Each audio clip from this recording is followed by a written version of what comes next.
Tayo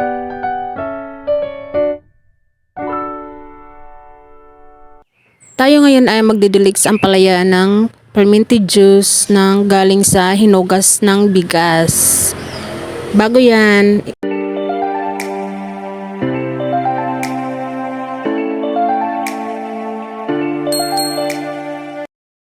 so meron tayong fermented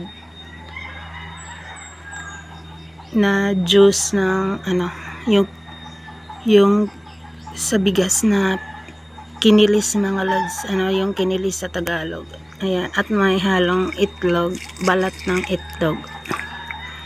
Mga na to, 2 days. And ididilig ko siya sa ampalaya ko. Tara, idilig natin siya.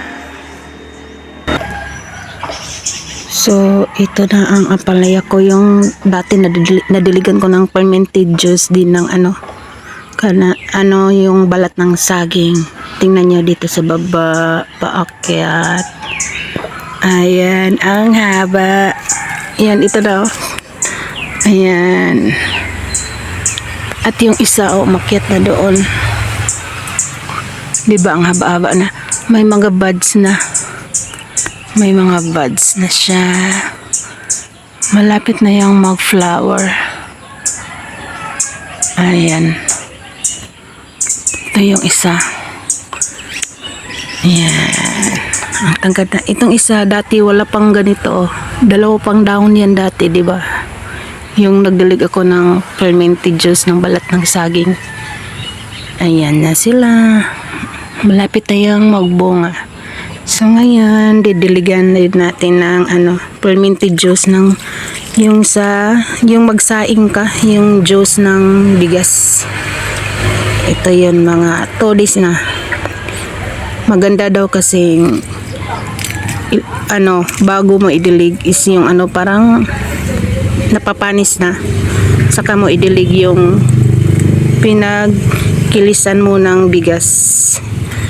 Ayan mga lods, so idilig na natin siya para mas lalong sumigla ang ating halaman.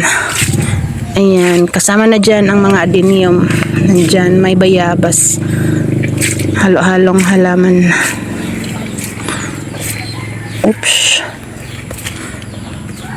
Ayan, tapos ayan, update ko later kapag namunga na siya. Ayan, umaakyat na ang aking ampalaya.